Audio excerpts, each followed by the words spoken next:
Assalamualaikum, sahabat kampung Islam. Kalian pasti setuju bahwa di sekitar kalian banyak kebiasaan atau tradisi yang sampai saat ini masih dilakukan bukan tergolong ajaran Islam.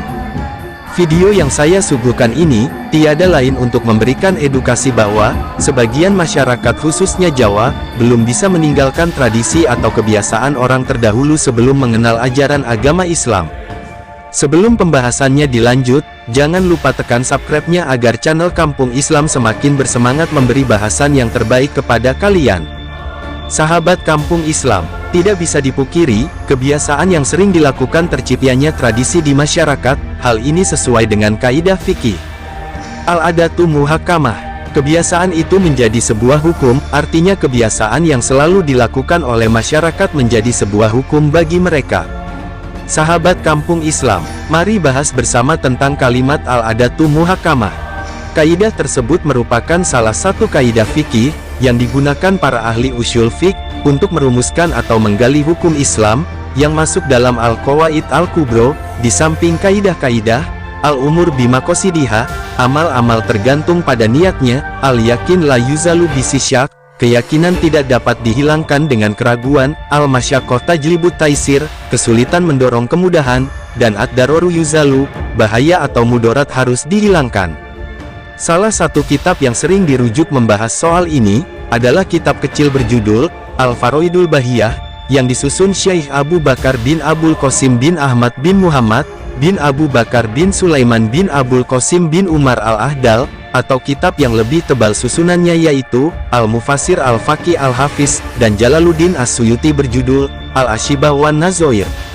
Sahabat Kampung Islam, kaidah di atas, diambil berdasarkan beberapa dalil, seperti firman Allah dalam surah An-Nisa 115. Dan barang siapa menentang Rasul Muhammad, setelah jelas kebenaran baginya, dan mengikuti jalan yang bukan jalan orang-orang mukmin, kami biarkan dia dalam kesesatan yang telah dilakukannya itu, dan akan kami masukkan dia ke dalam neraka jahanam, dan itu seburuk-buruk tempat kembali. Sahabat Kampung Islam, jalannya orang-orang mukmin adalah jalan yang ditempuh mereka yang berdasarkan pada Al-Quran, Sunnah, dan bila tidak terdapat dalam keduanya, maka menempuh jalan menggunakan ijtihad dengan melalui ijma dan qiyas, kemudian dipraktikkan dan diulang-ulang, dia bisa menjadi adat dan uraf. Ada juga hadis yang digunakan untuk memperkuat jalan seperti ini. Para ahli usyul fiqh menyebut, Maro ahul muslimun hasanan fahuwa indallahi husnun. Apa yang dipandang baik oleh orang-orang Islam, maka bagi Allah juga dianggap baik. Sahabat Kampung Islam, hadits tersebut dalam kitab Al-Maqasidul Hasanah, yang disusun oleh Al-Hafiz As-Saqawi, terdapat urutan hadits nomor 595, yang diberi keterangan dari Ibnu Mas'ud, diriwayatkan oleh Imam Ahmad Al-Bazar, At-Tabrani, At-Toyalisi, Abu Nu'aim, dan Al-Baihaqi. Kalian bisa lihat di As-Saqawi, Maqasidul Hasanah, halaman 581. Namun, dalam pembahasan kajian usyul fiqh, terkadang dibedakan antara adat dan uraf dalam konteks pengertiannya. Adat, mengandaikan perbuatan yang diulang-ulang dari kata, al-a'ud dan al-mu'awadah, yang artinya pengulangan kembali, sedangkan uraf, dari kata al-muta'araf, yang bermakna saling mengetahui. Sahabat Kampung Islam, ketika adat itu dilakukan berulang kali, dan kemudian tertanam dalam hati, maka dia disebut uraf. Akan tetapi hakikatnya tidak berbeda, karena uraf, memperkuat adat, dan kata itu digunakan untuk menyebut sebuah perilaku kebiasaan yang selalu dilakukan masyarakat, diwariskan dari generasi ke generasi. Meski secara bahasa memiliki perbedaan, namun penggunaan kata adat lebih akrab daripada uraf, tidak dibedakan dengan istilah, tertanam dalam hati apakah tidak. Dari pembahasan tersebut, kalian bisa memahami bahwa, adat atau kebiasaan yang sering dilakukan masyarakat sekitar, akan menjadi sebuah pegangan dalam kehidupan, selagi tidak bertentangan dengan ajaran Islam, maka tradisi atau kebiasaan itu tidak ada larangan, begitu sebaliknya. Sahabat Kampung Islam, tahukah kalian tentang pelaksanaan, 4 bulanan, 7 bulanan, dan timang bayi, ketika sudah umur 40 hari dari masa kelahiran? Pelaksanaan tersebut, merupakan salah satu adat atau kebiasaan masyarakat di sekitar kalian, yang sampai saat ini masih dilakukan, dan tradisi itu sudah turun-temurun. Tradisi tersebut ditengarai baik oleh masyarakat, karena esensi pelaksanaan tradisi itu sudah dimodifikasi dengan ajaran agama Islam. Meski terkadang ada tradisi dan budaya yang bertentangan dengan ajaran Islam, tentunya kalian harus bisa memilih dan memilah, mana tradisi dan budaya yang harus kita pertahankan. Tradisi atau adat merupakan suatu kebiasaan masyarakat dan sering dilakukan secara turun-temurun. Sahabat kampung Islam, apabila di antara kalian bertanya-tanya tentang anjuran pelaksanaan, atau perintah yang secara langsung menyebutkan nama kegiatan itu, tak akan pernah ditemukan oleh kalian di sumber hukum Islam manapun. Namun, bila kita mau mempelajari dengan baik, kita bisa menemukan dalil-dalil, secara substansi, atau isinya bisa menjadi dasar keabsahan melakukan acara selamatan semacam itu. Hadis riwayat Imam Muslim, Rasulullah bersabda, "Sesungguhnya, setiap orang di antara kalian dikumpulkan penciptaannya di dalam perut ibunya, selama 40 hari berupa sperma, kemudian menjadi segumpal darah dalam waktu 40 hari pula, kemudian menjadi segumpal daging dalam waktu 40 hari juga. Kemudian, diutuslah seorang malaikat meniupkan ruh ke dalamnya dan diperintahkan untuk menuliskan 4 hal, rezekinya, ajalnya, amalnya, dan apakah dia menjadi orang yang celaka atau bahagia." Sahabat kampung Islam, hadits tersebut dapat dipahami bahwa di antara proses penciptaan manusia ketika masih di dalam kandungan ibunya adalah bahwa pada mulanya ia berupa sperma nutfah yang berproses selama 40 hari lamanya, kemudian menjadi segumpal darah alaqah yang juga berproses selama 40 hari lamanya, kemudian menjadi segumpal daging mudghah yang juga berproses selama 40 hari lamanya, menjadi satu janin dengan bagian-bagian tubuh yang lengkap, sebagaimana layaknya rupa seorang manusia. Dari sini dapat dipahami, bahwa proses terbentuknya satu janin di dalam rahim seorang ibu hingga sempurna, membutuhkan waktu selama 3 kali 40 hari, yang itu berarti sama dengan 120 hari, dan dalam hitungan bulan sama dengan 4 bulan lamanya. Setelah kurun waktu 4 bulan itu, barulah Allah memerintahkan satu malaikat untuk melakukan 2 hal. Pertama, meniupkan ruh ke dalam janin tersebut. Dengan ditiupnya ruh, maka janin yang pada mulanya hanya seonggok daging, kini menjadi hidup, bernyawa. Ia tak lagi hanya sekedar makhluk mati, tak ubahnya sebuah tembikar yang terbuat dari tanah liat, tapi kini ia telah menjadi makhluk hidup.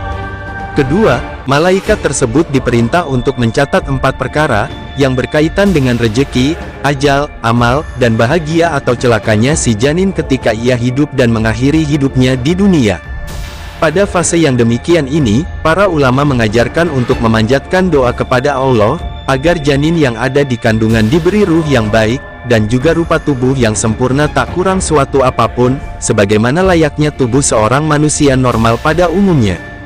Dan juga memohon kepada Allah, agar sang janin diberi takdir-takdir yang baik pula, diberi umur yang panjang penuh berkah dan manfaat, rezeki yang melimpah penuh keberkahan, ahli melakukan amalan-amalan soleh, dan digariskan sebagai hamba yang berbahagia ketika hidup di dunia, dan di akhir hidupnya meninggal dunia tergolong pada orang yang selamat, dengan membawa keimanan kepada Allah.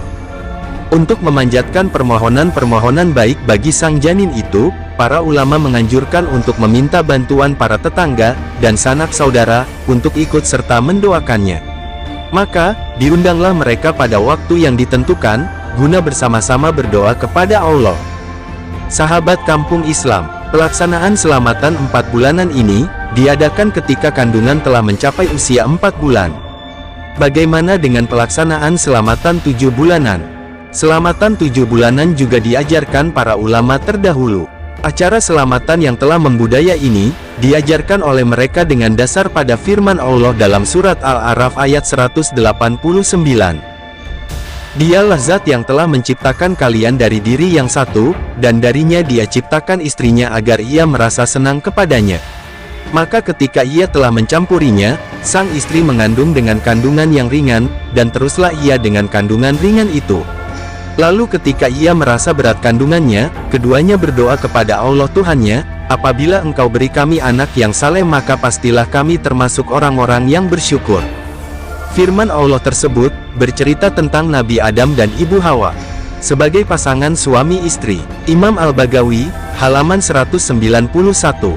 Dalam kitab tafsirnya menuturkan, bahwa ketika masa-masa awal kandungan, Ibu Hawa merasakan kandungannya sebagai sesuatu yang ringan, tidak merasa berat. Ia berdiri dan duduk sebagaimana biasanya. Namun ketika anak di dalam rahimnya kian membesar, Ibu Hawa merasakan kandungannya makin berat, dan makin dekat masa melahirkan. Maka kemudian, Nabi Adam dan istrinya berdoa memohon kepada Allah, agar diberi seorang anak yang soleh sempurna sebagaimana dirinya. Atas dasar inilah, para ulama kala itu, menganjurkan kepada umat muslim untuk mendoakan jabang bayi yang ada di kandungan ibunya, yang telah memasuki masa hamil tua. Dan untuk keperluan itu, dianjurkan untuk mengumpulkan para tetangga agar ikut serta mendoakan jabang bayi, agar diberi kesempurnaan rupa, keselamatan, kesehatan dan kemudahan ketika nanti dilahirkan pada waktunya. Sahabat kampung Islam, mengapa harus mengumpulkan para tetangga? Bukankah orang tua si bayi bisa berdoa sendiri? Jawabnya iya. Dikumpulkannya para tetangga untuk ikut mendoakan, karena merasa dirinya bukan orang yang memiliki kedekatan yang baik dengan Allah, sehingga merasa perlu meminta tolong banyak orang, dan seorang pemuka agama untuk ikut mendoakan bersama-sama, dengan harapan doanya akan lebih didengar, dan dikabulkan oleh Allah. Apakah yang demikian itu tidak diperbolehkan? Jika ada tanggapan, jangan lupa kalian bisa tulis di kolom komentar. Tradisi selanjutnya timang bayi. Sahabat kampung Islam, kelahiran buah hati memang memberi euforia tersendiri. Sebagai orang tua, kalian pasti telah menyiapkan berbagai hal untuk menyambutnya, mulai dari pakaian, perlengkapan mandi, tempat tidur, dan lain sebagainya.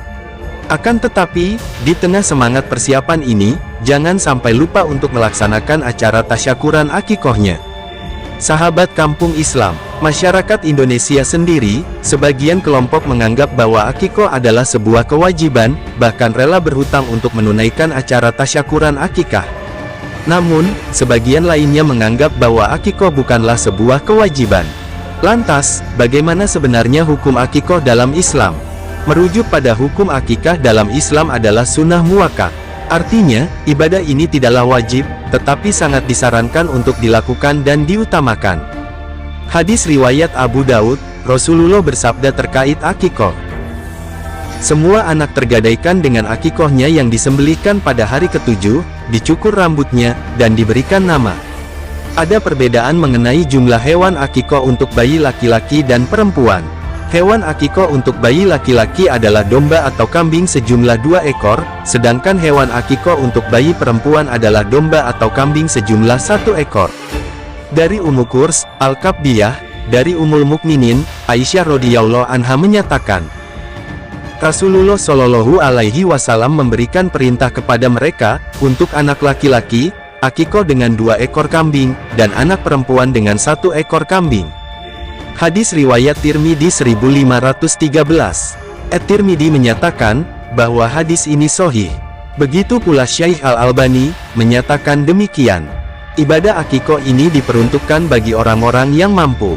Oleh karena itu, bagi orang tua yang penghasilan bulanannya tidak mencukupi kecuali untuk kebutuhan keluarga saja, atau dari keluarga tidak mampu, maka boleh melakukan akikah dengan 1 ekor kambing untuk anak laki-lakinya. Hadis yang diriwayatkan Ibnu Abbas. Rasulullah pernah melakukan akikoh Al-Hasan dan Al-Husain, masing-masing anak diakikohi 1 ekor kambing gibas, domba. Riwayat Abu Daud 2841. Oleh Syekh Al-Albani, hadis ini dikatakan sahih, namun, riwayat yang menyatakan 2 ekor kambing untuk anak laki-laki lebih sahih.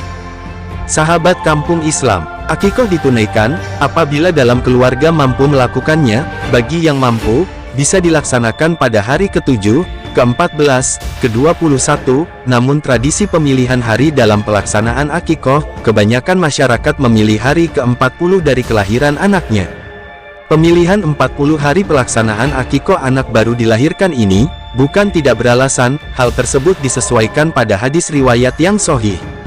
Ummu Salamah radhiyallahu anha mengatakan, para wanita yang melahirkan pada masa Rasulullah Shallallahu alaihi wasallam, biasa menjalani masa nifasnya selama 40 hari setelah proses persalinannya. Hadis riwayat Daud, At-Tirmidzi, Ibnu Majah, dan lainnya.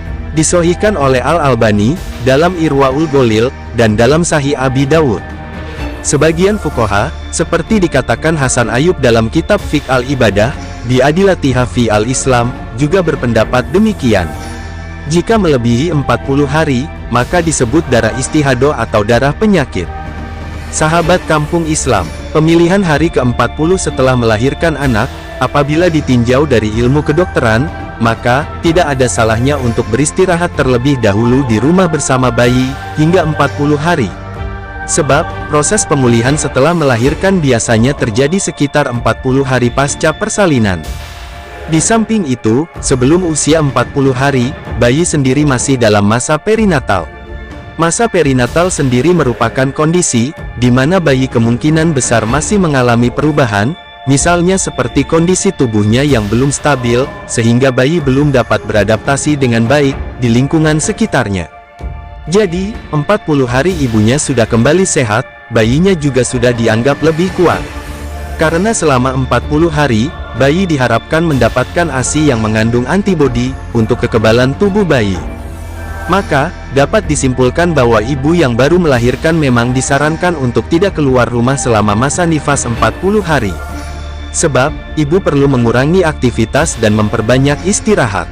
Sahabat kampung Islam, jika dalam keluarga belum memiliki kemampuan untuk biaya akikoh anaknya, maka tidak apa-apa tidak menunaikan akikohnya. Jika di kemudian hari sang anak sudah balik dan mampu melaksanakan akikoh, maka dapat menunaikan akikohnya sendiri. Mengapa harus memberi berkat kepada para yang hadir? Berkat yang diberikan oleh tuan rumah kepada para yang hadir setelah selesainya acara 4 atau 7 bulanan, adalah sebagai tanda rasa terima kasih atas keikhlasan berkenan hadir, dan mendoakan sang bayi. Masyarakat sendiri tak pernah meminta, atau mensyaratkan diberi berkat, bila diundang di acara tersebut. Itu murni dari kerelaan tuan rumah yang mengundang. Berkat yang dibawa pulang, sering kali disebut sebagai saksi. Saksi atas apa? Saksi bahwa orang tersebut pergi dari rumah di malam hari atau siang hari, benar-benar memenuhi undangan selamatan, bukan untuk keperluan lain yang tak semestinya dilakukan. Dengan demikian, maka tak ada prasangka buruk pada keluarga yang menunggu di rumah. Bukan tanpa dasar mereka menciptakannya, bukan asal mereka membudayakannya, semuanya didasarkan pada ajaran-ajaran agama yang luhur. Hanya saja para ulama kala itu, tidak banyak menyampaikan dalilnya, karena bisa jadi masih terbatasnya kemampuan pemahaman agama masyarakat pada saat itu. Wallahu alam, itulah serangkaian pembahasan singkat, kaitannya dengan tradisi masyarakat dalam pelaksanaan, 4 bulanan, 7 bulanan, dan 40 hari setelah kelahiran sang bayi. Semoga bermanfaat, terima kasih.